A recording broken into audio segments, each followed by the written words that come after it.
Once there was a king who had only one eye and one leg. While walking through the palace corridors and looking at the portraits of his ancestors, he thought, "My portrait should be here too."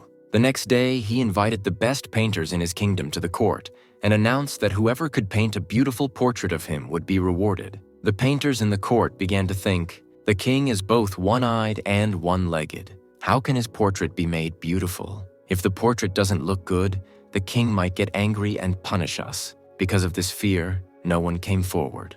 At that moment, a young painter stepped forward and said, "I will paint your portrait." The king gave him permission. After days of hard work, the portrait was ready. When the day came to unveil the portrait, everyone eagerly awaited its reveal. When the curtain was lifted, the king and everyone else were stunned. The portrait was incredibly beautiful. In it, the king was sitting on a horse, with both legs visible, one on each side. The artist had cleverly painted the king's single leg in such a way that it appeared he had two.